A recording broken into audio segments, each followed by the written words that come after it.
Oh, I know you have a limited time.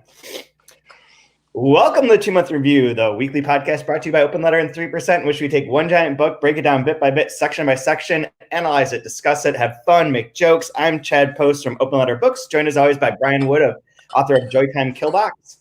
Hi, Chad. You kind of sounded, that intro when you went in there, you kind of sounded like somebody that, like, their whole week is leading up to getting to be the MC of trivia. Yep. Like nerd trivia. Hey, welcome to Trivia Night at the Huddle. I'm here tonight. We've got golf pencils up front. Make sure you return them, though, because we do need them back. And make sure you it had like this very... Are you making fun of Ryan Chapman right now? No, I'm saying you sound like a C-list game show host. I know. I was looking into it. It was like the first note was along that. The first note was that. I had to do that. How impersonations happen by accident. I'm doing much better than I deserve. How are you doing? I'm doing okay. I've got some concerns about things related to business and the future of the world, but Sure. I'm here now. Usually when you say something, you start high-pitched and then say something that usually means an absolute lie. Hey, so tell me, how was my one-man show? It was cool. Great. I gotta tell you, I'm usually not a one-man show kind of person, but wow. When you started doing that, when you started pretending to be your mom and your childhood self, talking back and forth, that was awesome. Let's just make fun of verbal tics all show. Why not? I'm just excited to observe somebody and get to talk to somebody other than. Oh my God, walking the baby through the neighborhood. It's like every person who walks by, I'm like, you're the most fascinating creature I've ever seen. What is your? Yeah. This is really wild. Well, this season we're doing The Dream Part by Rodrigo Fresán, translated from the Spanish by Will Vanderheiden. And today we're specifically talking up to page 424. There's a lot of good shit in this section. Especially if you like Nabokov. Yeah. We hit lucky. I forgot where we stopped last time. That was 362. Sure. I have it dog-eared. Let's see here. I saw some tweet about like appropriate and inappropriate ways to bookmark your books, and the one that was like chaotic evil was dog-earing things, and I'm like, man, you should see my books. They're all dog-eared and folded over. Well, yeah, I mean, you can go like the deeper you dog-ear, the more important it must be, because it really saves the spot, right? And then if you dog-ear and flip it back, it means you want to know both pages. Yeah, I don't know. Yes, you are correct. It was 362. Yeah, 362. Anyway, so what did you think about this part as a whole? I've got like lots of fun stuff for this section. There was a neat part of it that talked about like reading, like seeing it and reading it, right? Like, or I'm saying it wrong. I'm paraphrasing it, but this is one of those ones where like looking at the words and then making sentences out of those words, and then trying to like I want to go back and read it again so I can really see it. Because there's like this almost reads as like an epistle or an essay or something like a letter, and there's so much dense information, and I want to kind of go back and learn more about it. But right now I'm just plugging straight ahead, so yeah. I'll have to come back later. But, I think there are like 4 question marks. I was trying to look things up when I was doing stuff this morning. I was finishing it, but Alex wanted to sit on my lap as I was reading, so I'm like trying to write notes. And he's like sitting on my lap. I'm like, oh my God, this is not going to happen. But this is a great part that like seems to be sort of like the writer's vitriolic take on bad reading and bad writing and unpopular trendy writing. Well, that writing, and then at the end of it, like his looking back on his body of work, and yeah, I thought that was wonderful. What happens in this section plot wise? I wasn't even paying attention. Plot. Is there a plot in this?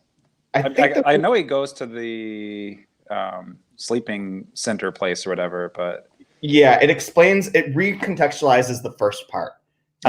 Big part thing that he's going there because he has insomnia, and so he's made up the armamentarium and like why he would be going there for that. But that in reality, they're like quote unquote trying to study his insomnia, which. Earlier this week, it was like last Saturday, Sunday, Monday. I couldn't sleep at all. I like was losing my mind. So like to have insomnia for any extended period is like seems brutal to me. Just after, it only happens to me every so often. It'll happen for like a few days in a row, but like I am so out of it after that. Yeah, I've been sleeping on the couch since May 11th, and my back is all jacked up. Which I mean, like May 11th. What's that? Yeah, I mean it's like crazy first world problems. Oh, I have to sleep on a my couch is too soft. My back doesn't like it. But it's like, oh man, I'm all thrown off. It's, Very true. Very true. We have a small house, and I have to be quarantined from my spouse, and so I can't sleep in bed next to them. So I was wondering about that. I was trying to calculate the probability that you're infected. It's about 100%. It's probably 100%. But I was like, it's impossible to be 100. So like, how close to 100 is it? I kept like cutting out certain things and trying to make it work. It's a very interesting like thing to do. Oh, before I forget, I want to talk about this, but you vent for 2 seconds. Okay. Yeah, with the whole coronavirus or whatever, I was reading something. There's that book, Band of Brothers, and this one lieutenant was trying to tell one of the privates, like, in order to be a good soldier, like the trick is to know that you're already dead. And then once you know you're already dead, it's really easy to just do what you have to do, because And so with this whole thing, I'm just like, yeah, I've got it. I'm gonna give it to my daughter, and of course my wife had we just have it. Whatever. It's so. Stay away from everybody. Don't breathe. Don't look at anybody. And so, I know I already know I'm dead, so it's fine. It's like that's the silver lining of I already know I'm gonna have it, or I already have had it. Whatever. So, yep. I've sort of put myself in that camp. The thing I wanted to tell you about is this is mentioned in here at all. Is a true novel by Mizumura? That's not mentioned at all in the dream part. Has it been? I don't think so. It may have. I didn't pay close enough attention. Okay. So this is a book that is by a Japanese author who has written a few books that have been translated in English. And this was the most recent novel of hers to be translated. It was originally written in 2002, and it is a retelling of Wuthering Heights through a Japanese lens, but what's really interesting about it, it's 2 volumes. It's like 800 pages. If anyone wants to buy this, it was a fairly popular book. It was on the best translated book award list, but it always seemed very long to me, so I just never picked it up. But for this, I was like, oh, I want to read this because it ties into what we're doing with Wuthering Heights for Dream Part, and like that seems very interesting to me right now. This kind of retelling of the story. And if anyone wants to order it, the 2 volumes is out of print, but you can get it as one book, but it's like print on demand. So it's kind of a tricky one to find. You just have to order it through their website, through Other Press's website. And I'll link to that. But the first 160 some pages are the prologue to the stories. But here's where it's interesting. So it's all about the writer, my name is Mizumura, or I keep saying it, Mizumura, about her life and how she, like, as a kid, knew this guy who'd come from Japan. He left. He became apparently very, very, very, very wealthy, like super wealthy, through like a series of things involving medical equipment and then venture capitalism and whatever. And he's got like some sort of smoky, mysterious past. And at the end of it, this kid comes and is like, well, I met him. This crazy shit happened. I need to tell you this story because I know that he knew you. He mentioned that he knew you. And this unnerved me, this meeting that I had with him this like week. And so he tells her the story, which you don't get relayed, but it's gone through her whole, like how she's a writer, how she has written these 2 books, where she's teaching in Southern California. All this maps onto her real life. And then she's like, well, I'm going to write this and I'm going to use Wuthering Heights as sort of the trope, but like, I can't just make Wuthering Heights transplanted in Japan. So there's things that are going with it, but there's this tradition in Japan between the I novel and the true novel. And the true novel is like the fictionalized one that's all fiction and created. But the I novel is what's most popular, is writing about yourself and writing about your own being and like the own travails that you've gone through, the own problems that you've had. And then that's the more popular version of a novel. So she's trying to figure out how to write not that, but not also just imitate Wuthering Heights. But as it turns out, through that explanation, that first 160 pages is that I novel about her life and about herself and how she came to be a writer. So it not only like mapped on with the Wuthering Heights part, but it was kind of like really talking to the dream part idea and the invented part idea of the author creating things and creating something out of experiences that they've had, out of themselves, and out of things that they've learned from other people. Wow. You tried so hard not to say autofiction just then, huh? That she doesn't say it, so I'm avoiding it. There's gonna be more about this if everything goes according to plan. I have a crazy one of my crazy posts coming soon. Okay. It will dovetail with that. But I wanted to bring it up for people who are listening and following along as another Wuthering Heights example, and one that actually it seems very interesting and in a different way that hasn't been mentioned. And I just love that it's like a 160-page prologue. You said. Well, it's like a novel. It reads amazing. Like it reads its own separate novel, and then it's like, okay, now the novel's going to start. But this first novel was just like setting it up. Yeah, it's really funny. Now my preamble's finished. Let's get into the book. What the? Took me a week to read that. To be fair, the book reads super fast, and there's not a lot of words on the page. So like, if it were printed like this is, I bet the whole book is shorter than this. Yeah, but like, no, I love that. I love that concept. Me too. It's great. I had a failed story. Well, failed in the fact that I quit working on it, but it was a really short story, and then it was at the end of it had about the typeface, and then the story behind the typeface and why it was used for the story ended up being like 4 times as long as the story itself. There's this book we desperately want to do, but they won't sell it to us, called The Red Handler, by Johan Harstad, in which the first half of it are these very short micro detective stories written about this detective named the Red Handler, but they're all made up by this writer, and they're like, he solves the crimes in like a paragraph. So it'll be like, this guy fell from the sky and was dead. I looked up and there was a window. It was open. He had fallen. He was dead. It's like it was designed so that like people who had no attention span could get into reading, but then everything is footnoted and the editor in the back is explaining the author's life and all this crazy shit. So I'll mention a cat and I'll be like, oh, I have a story about a cat. And I'll be just like a random What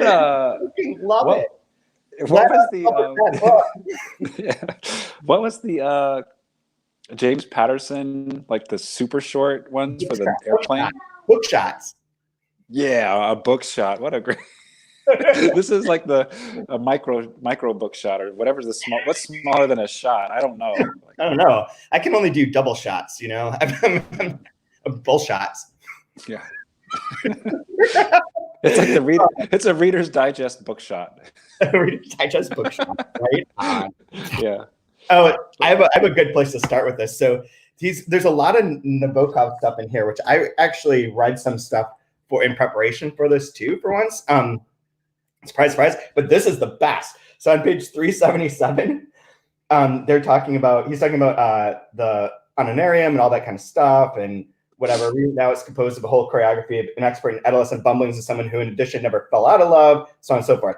And he says, with good prose and bad words, but as it concerned him, love, a hormonal alteration, a chemical imbalance, and neurological aberration in the end, was always getting closer to being declared an epidemic by the World Health Organization or by one of those organizations that patented plagues in order to subsequently sell pleasant placebos or miraculous cures to the world.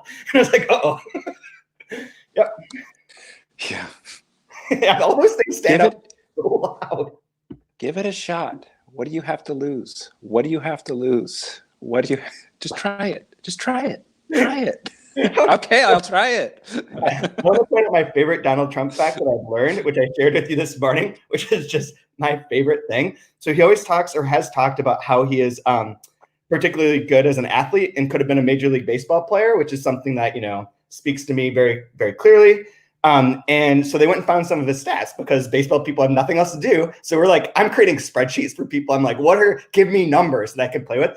And they found that during his 9 games they played for the New York Military Academy, which is against pretty bad competition, which I'll say in a second, he batted 138. And so according to Keith Law, says you don't hit 138 for so podunk cold weather high school playing the worst competition you could possibly imagine. You wouldn't even get recruited for Division I baseball programs, let alone pro teams. That's totally unthinkable. It's absolutely laughable. Trump hit 138. He couldn't fucking hit. That is pretty clear. Which I just want to include that here because I love it. What's the Mendoza line? 200. 200. Is it just a flat 200? Flat 200. I think because the Mendoza weighed 200 pounds. Oh, okay. Just like that. I don't know it. I don't know the story behind it. But isn't the Mendoza line like the absolute minimum you're allowed to hit to remain in the league? Is this player Mendoza that for his career was about a 200 hitter and somehow made a career out of it? I mean, nowadays there's more metrics. Obviously, there's a rough thing. It was like I think it's based on the idea you don't even hit your weight. So like if you don't hit your weight, then you're not worth anything. So like if I don't have 165, like that's pretty bad. Okay. But yeah. So I don't think Trump. Not I don't. I don't know what he weighed in college, but I doubt he hit his weight. Yeah, no way. Yeah, this is so good because this is the part where he talks about in the terms of the plot where he goes to the laboratory where they're trying to solve the mystery of insomnia to see if they can get back the lost desire to dream. And they're like studying him. They're not really curing him. They're studying him. And at one point from behind the door, you hear them whispering about how he might be the first person impacted by an imminent epidemic. Patient zero in the ground zero of his bed. I like that one too. And at this point in time are totally different than what we normally jump out at. Yeah, it's insane. Yeah. Oh my God. This I totally agree with too, where he's thinking about when you're old, you no longer know how you could tell you're old because you no longer know how old young people are. And they all seem to be moving through some imprecise time between 15 and 25 years old and between 25 and 35 and between 15 and 35 years old. And that's what's happening to me. I just look at people, I'm like, you're an age. I feel like in some ways we kind of separate our ages by what references, particularly pop culture references, you get or don't get, or like who's your Batman? Like, well, mine's Michael Keaton, so that puts me. Well, mine's Adam West, right? Who's Adam West? Oh, forget it. Like, at least the Michael Keaton Bat people will know the Adam West one, right? Yeah, but may not have a clue who that George Clooney played Batman or not. Like, is anybody's Batman Val Kilmer? I don't know. Oh my God. Yeah, no, absolutely not. But this one, I like this one because there's like the number of literary references are staggering, and it's very fun. It's very fun. This is very like if you're a reader and lover of books, this is a great section for you. But I love that there's these little kind of fill in the blank moments, and I have to like keep stopping and trying to figure out. Oh, I wonder what he wanted to be filled in here or not, and trying to guess like one example. And I would be curious how you would fill this in. He's talking about, it's on page 393. And he's talking about how terrible it is to have Nabokov as one of your influences. Because all you realize is that you're never going to be him. Probably the worst influence you can have. But talking about him as an influence, and then a little bit later down, it talks about readership. Readers who'd already passed obedient and evangelized and ever so anxious to be enlightened and to receive their next dose of revelations through professionals like Milan Kundera, W.G. Sebald, Paul Auster, Emmanuel, is it Carrere? I think so. Okay. I enjoy his work. And somebody else, and one more. Oh, so, I just who is the within those style of right? Who is the somebody else and the one more? Yeah, I wasn't sure. I read that as like just like there's always a new person that kind of falls into that. But maybe you're right that it's naming someone. No, I don't know if it's naming someone. I just like the idea of like you start like finish this pattern. Here are like these like Rushmore writers that are in this vein, in this style. Who would you add to that list to it? I just it's like fun things like that. It's sort of like the Nabokov transparent things thing. Like more on that later, or more to come, or whatever it says. I can't remember. It's quoted in here too. Yeah, it's the most Fresanian line. Enrique Belmonte is there too. Yeah, I love that he was jealous even of the hyphen in his last name. I know. Yeah, Belmonte is a baller last name, man. That is great. I love Enrique Belmonte, although I've not read his most recent one. But this is where this whole sort of thesis of this part, or whatever you want to call it, motif of this part starts to hit. We're talking about readership and the relationship to art. A reader with an almost compulsive need to have them read to him first and explained to him after, and in the end make him feel so well read. The reader, like one of those tourists who learns guidebooks by heart and rarely takes the risk of leaving the routes pre-established by his or her host country. Is like there's a book that Curtis Wright wrote when I was working at Delkey that was published by HarperCollins, but like Harper West or whatever it is, Harper One, and it's called The Middle Mind, and it's all about like the NPRification of culture and commerce coming together, where you don't want things that are really good and things that are really poppy and schlocky get made fun of, but the things that are like they're like the NPR, where you listen and you're like, I feel informed now. I'm aware. Like Terry Gross embodies like making art digestible in a way that makes you feel like you're slightly above the average, but you're not like pretentious, because that would be, or elitist, or no, because that's like not cool. It's cool to just be like slightly above the others at the cocktail party. Cloud Atlas. I read Cloud Atlas. I love Cloud Atlas, man. I love. No, it's good. No, it's a great book. But I think it's in that vein where you feel like you're well read and you feel good about reading it, right? Yeah. Like you went to church, and you have that good feeling of like, oh, I got my message for the day. I feel good. Everybody else was on the couch. I got my host and my blood of Christ to protect me from the coronavirus.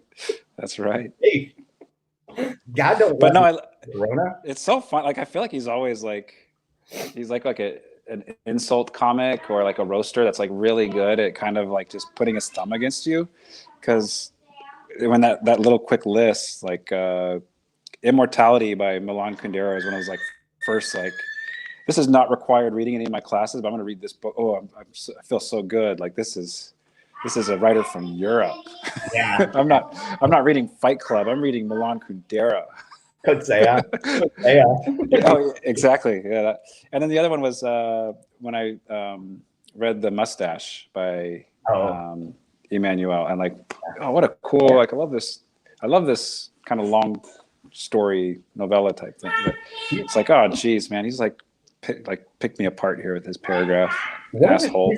So many good books for artists, but the one that's interesting in relation to this is the one where he envisions himself as Philip K. Dick. And it's like the life of Philip K. Dick through like an imagined biography. Yeah, that biography that he did. Yeah, it's like an autobiography. Like it's pretty cool. I read that so many years ago. Did he do that one before the Russian novel one? Was that him as well? Yeah. Oh, okay. The one that what is that called? Whatever it is. My Life as a Russian Novel or something like that. Something like that. Yeah. I can't remember now. But that kind of thing gets picked up again on the next page on 395, where he talks about IKEA and IKEA's thing, and the trick of like that the difference between IKEA's thing and the other guy's thing and so many other people's things was that he never came up with that kind of awful, excellent idea. He's talking about the writer never came up with one of those ideas that everyone's like, oh yeah, this is perfect. No, he was like one of those spectators who has perfect knowledge of the truth behind the illusion, and for that reason could never feel magical or like a magician. The trick of those products was perfectly clear to him, and maybe that's why he couldn't create them with enough conviction to convince the reading public. So it starts to have that self-critique that goes on in here of like how his stories, he could never toss off something that's like using that sort of cool idea that people will be like, oh, that's awesome, I'm going to read that and I'll love that. Like he knows too much and is too direct and too truthful, or writing too many truths about that to be able to make one of those things that would make him a popular writer and to have an audience. He's like against, not like he's against an audience, but he's just not capable of doing something. And I love that where he writes finally like his book, which is like referred to as like it's basically sounds like the invented part. And it's like, oh yeah, it breaks through and everyone loves it and he gets all this attention. And it's like, but that was all a lie. That was an alternate universe. Oh man. Yeah. Good ideas that seem to him almost unthinkable. I like that. I do too. They're so good. So good. Yeah, because it's like to break out, there has to be some sort of hook, right? That you can capture the audience with. Yeah. Like what's the high concept image, or just something like, oh, it's Jaws in space. All right, cool. I'll read that. Like, will it make or whatever party? Yeah, exactly. Like whatever absurd. Yeah. Yeah. That part's super cool.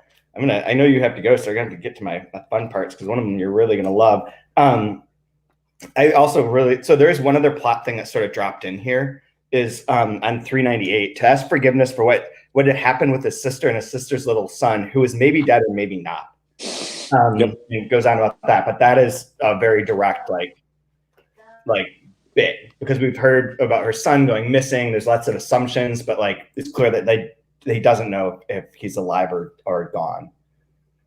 Yeah, continue like another little breadcrumb to remind us that's kind of we're following this trail. Yep. Yeah.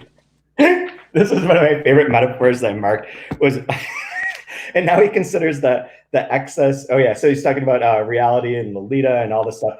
And now he considers the consequence of excess information impeding all specialization, courtesy of people's addiction to the internet and drowning in Google, and effects similar to eating fruit salad without ever having tried the different fruits separately, without ever having known how they taste individually, without their original shape and consistency. And so that all that nothing all together and all at once and all diced up into small uniform cubes. Yeah, that's also referring back to our conversation last week. This is where one of the little loops happens, because it says, and he met under bizarre circumstances someone who as a child had known Nabokov, the man who had been in charge of the control room at the particle accelerator, the son of an American ex-employee of the Metropolis. And based on him and on that, he'd invented an entire story filling multiple BG pages. And that's been the story that we've now heard kind of recounted in two different ways earlier. Yeah. Cool. Have you ever read Ada Arter? No, I have not. Either. I really want to. I know that the writer it does next volume apparently, but it's one that I've always intrigued by, but I just never had found the time to do it.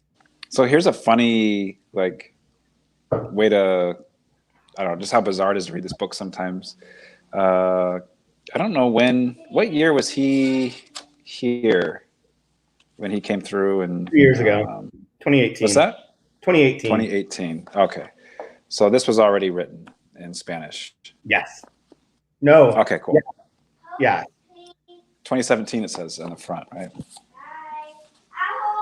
Yeah, 2017 translated 2019. There's because there's something I'm going to reference about that too. Okay, you do yours and I'll do mine. Okay. Sure. So on 396, 397, one of his two favorite stories, it says, of the writer was Signs and Symbols, and then the Vane Sisters. Mm-hmm. And I remember we were having a party at your house with some of the Maltz folks and some professors and whatnot. We're all coming over, and Rodrigo came over, and we were talking for a little bit about short stories. I love short stories, American short story writers in particular. Mm-hmm. And he saw you have the big thick volume of Nabokov stories, and he saw it on your bookshelf. And so I think it's that one. Yep. And he pulls it out and he's like, oh, one of his best, I was like, what? I love his books. Like, what are some of your favorite stories of his? He's like, oh, easy. The Vane Sisters.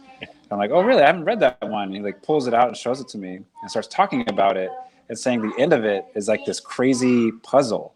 And it's an acrostic. Like, this is one of crazy gamesmanship that he does in his story is insane. And almost nobody ever talks about it, or maybe they don't even realize it. I don't know. But, and so I was like, oh, okay. So I went home and found it, got it, read it, whatever. It was like, this is amazing. And then here it is in this book talking about it for a couple pages. It was like, yes, I know the story behind this. I just reread it right before this because I wanted to read what it all was.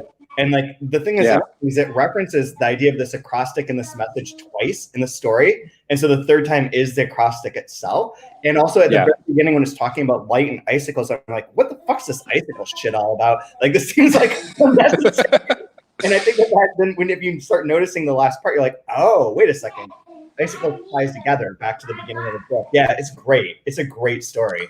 I almost get the feeling sometimes with Nabokov that you get so good and so masterful at something, you just have to start finding ways to amuse yourself, perhaps, because you have mastered it and you're in such control of this thing that's how can we make it harder? Let's just do it left-handed now.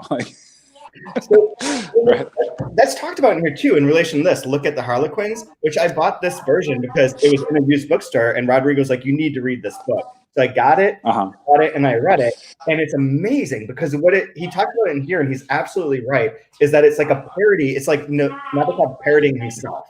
He's has this whole other books by the narrator, and they're mapped onto the books that Nabokov wrote, but they're not the right names. So instead of The Gift, it's The Dare, Sea Under Real, A Kingdom by the Sea is one, Artist instead of Ada or Arter. They're all references, but they're not the right titles. And the whole book is about a Nabokovian author who's basically trying to be Nabokov. It's bad writing at times on purpose. Because you can't ever be me. you'll only ever be this this pale shadow of what I'm doing. But it reminds me of the controversy that surrounded the last book from Bolaño, Woes of the True Policeman, where people are like, oh, it's like an early draft of 2666. It's just supposed to, it was going to be 2060, it became 2666, and it's just juvenilia, it's not good, blah, blah, blah, blah. And or it's going to be like the last volume, where they had like things where most people didn't like it. And Valerie Miles told me that it was supposed to be him parroting himself, the same way that Nabokov did. And that it was like doing the things that are in these other books of his, but not quite as good, to show like how those other ones are so superior. I don't know how true that is. And I don't remember, I read the book under the first vision, and because I had that, I interpreted it that way, because people had said, like, oh, it's this, it's not, it's minor work, it's not good. So I never really considered it fully. But I think that that's interesting. That's what he was really doing. Yeah. It's almost like he was too good at his trick or his game, that nobody didn't give enough hint for people to get it and be in on the joke. But, yep. And it makes perfect sense too that you see the connection here also as a influence on the writer is Stanley Kubrick, because I feel like the very same thing that Nabokov is doing with literature, you see Kubrick doing with film, where it's like he's so bored with like film that he's got to find a way to be, to make it interesting, to make it a chess game, to do something that you can rewatch it, and find different layer upon layer upon layer, like while still having it be this perfect thing on the surface. Which on the sentence level, you can read Nabokov and just be amazed. Yeah, absolutely. Absolutely. So my one contribution to world literature exists inside this book. And I go one specific contribution to world literature exists inside this book. And for everyone watching this now or later, you're going to get to see it in a second. But to put this in context, when we were editing and going through the invented part, or I forget if it was when we were doing the 2-month review, whatever it was, there was a video came out in 2016. This video came out that was of a fake ritual sacrifice at CERN, and I sent it to Rodrigo. I was like, have you seen this? And he's like, no, I had no idea about that, but it works with my stuff. So he puts it in on 414, where it says, or after the episode, his and only his, with him and only him as indisputable and shooting and falling dwarf star, when a video gag faking a human sacrifice next to that statue of Shiva at the facilities of the Particle Accelerator and Hadron Collider at CERN in Geneva. So here we go. I figured out how to share my screen, I believe. So if this works, Chrome has lost permission to share my screen. Oh, God damn it. Hold on, I'm going to make this work. That's perfect. I'm going to fix it. Could not write a better joke than that. It's perfect. You're right. You are right. Jokes are hard right now, man. Like, there's no new material. I came up with something last night, but I can't remember what it was. Click screen record. So I realize there's a vast difference between the writer and Rodrigo's life, but it's hard not to make some connections between some of Rodrigo's own influences and what influences are in here. But so I got drunk at that party. Not like make a fool of myself drunk, but I made a fool of myself, which I'm great at doing, even sober. And so, it's annoying because I was writing short stories, I was reading a lot of short stories, and he knew more about American short story writers than I did, which is like, whatever. He's read more, been around longer. I'm fine with people knowing more than me. That's every day of my life. But I remember saying, like, man, have you thought about maybe doing shorter form stuff, like writing some short stories? And he was like, well, yeah, I've written a collection of short stories. Which is incredibly popular and is the one that's referenced in here. Although the names are the one. So, yeah. So I'm gonna say this, and I'm gonna restart my browser, and I'll be back in 2 seconds, and I'll be able to show the two videos I want to show everyone. Because the second one in particular is just for you, Brian. But his stories were Historia Argentina, but he also has Trabajos Manual, which would be like manual labor, right? So national industry seems to be a combination of those two titles for the book. But yeah, that was an incredibly popular book. Are we and they're not translated, correct? No. Okay. Because apparently I'm gonna have to just buy a Spanish language copy of it and read it in Spanish. And not know what's going on, which is basically how I read Rodrigo for the most part anyway. So par for the course for me. But yeah, it was very funny to see the end of it where he's mentioning the short stories, and I was just like, oh yeah, I remember when I put my foot in my mouth talking to him about short stories. But there is one great short story writer that most folks, myself included, hadn't read. It was Lee K. Abbott. He was a big fan of Lee K. Abbott. And I was drunk, obviously. And so I wrote it down as Leaky. Because when he said it, I didn't realize it was a first name, a middle initial, and a last name. So I started like trying to find books by Leaky Abbott. Oh my God. Which I love the name Leaky Abbott way better than Lee K. Abbott. Oh, but, absolutely. If you want like a kind of dirty realism, but with a hint of like sci-fi and like taking place out in the desert, Lee K. Abbott, hit him up. He's worth checking out. All right, here we go. So this is the video that I sent to him, and you can see like this is filmed at CERN. That's the statue of Shiva. And as it goes along, I'm going to narrate this for people who aren't watching for just a minute. So here comes these shadowy figures out of like the background. And there's some like druids. And it's set up as if someone were like there and they just saw this out their window and they just started recording it and like, what the fuck? And then like, they bring out, I'm going to fast forward because we don't need to see the whole thing. So they bring out a person. Mock human sacrifice ceremony.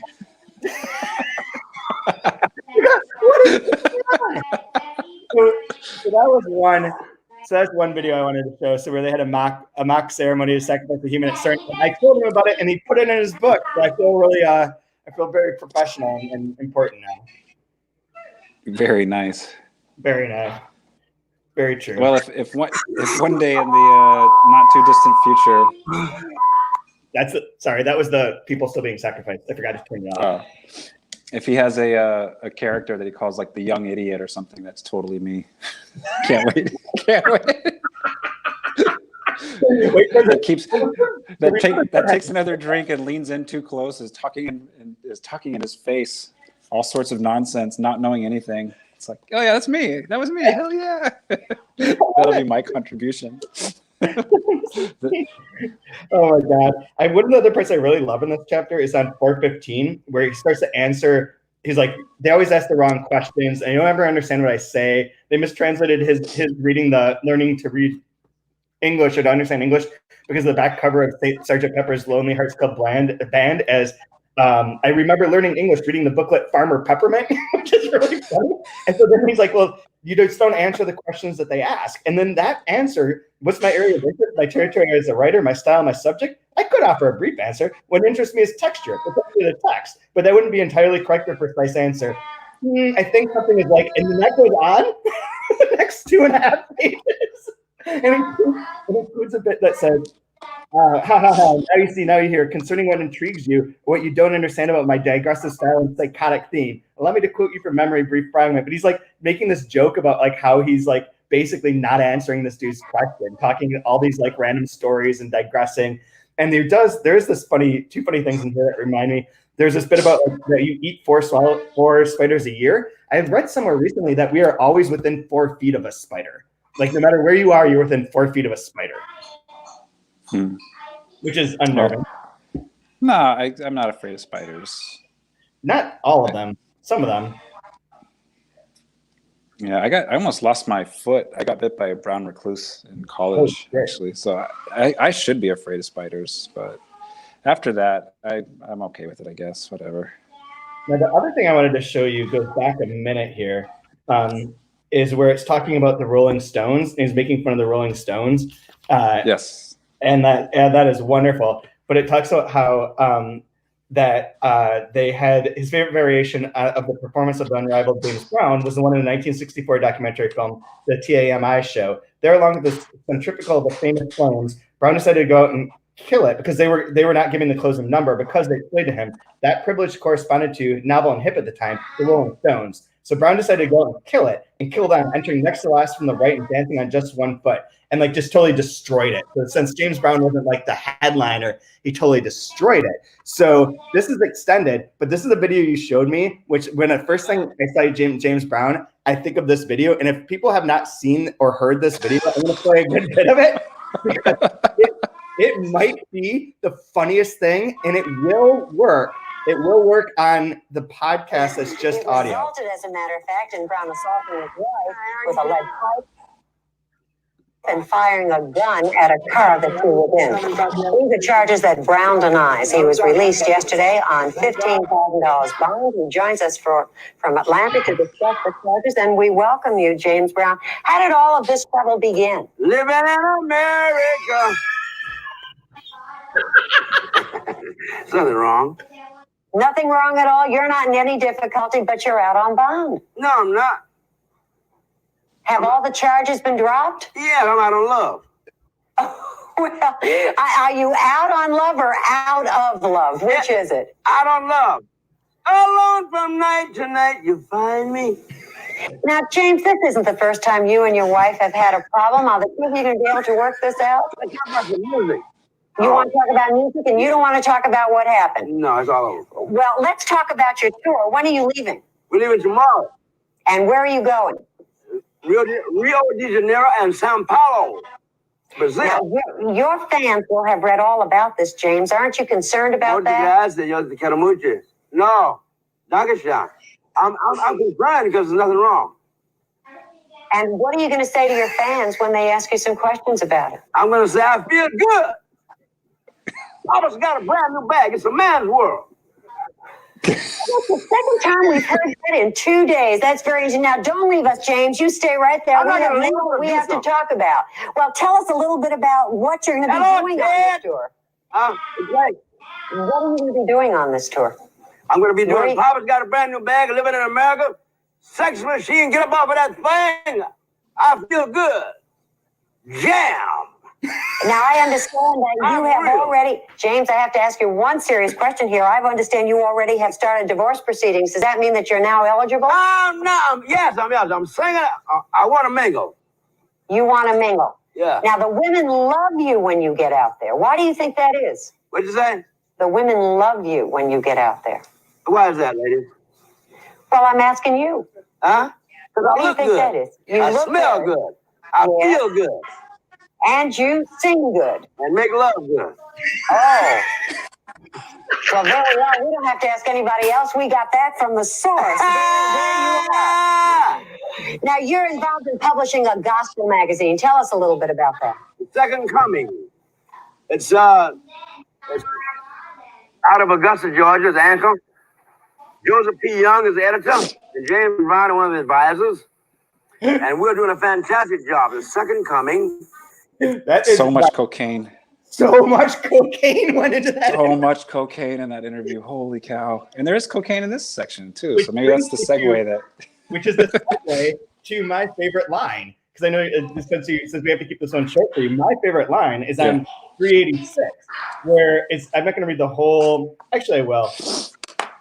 He remembered with a little laugh. Back then, he had a mechanical typewriter, and he rewarded the nose of his brain with a line every time he reached the bottom of the page, and after half a page, and one terrible and fantastic night, every time that little bell rang, as if for the end of a round or like a rifle reloading, when he came to the end of a line, and oh, how fast he wrote back then when there was no blank page he didn't make himself the center of, that someone concerned about his addict-level consumption of cocaine had even considered staging one of those interventions. But the idea was dismissed when it was discovered he didn't have enough family or friends to attend it. I underline that too. Yep. I feel you, buddy. I'll keep mine brief. 378. Nothing interests a writer less than having stories, apart from the stories he reads, told to him. Absolutely. So amazing section, amazing book. Yes. Let me find really quick. Season 11. Everything I do, start everything to be able to give my permission to share that James Brown interview. Well worth it. Next week we're going up to page 487, and we might have a guest. I have no idea yet. I don't know what day it is. I don't know what's happening most of the time now. So give it a try. Well, either way, I feel good.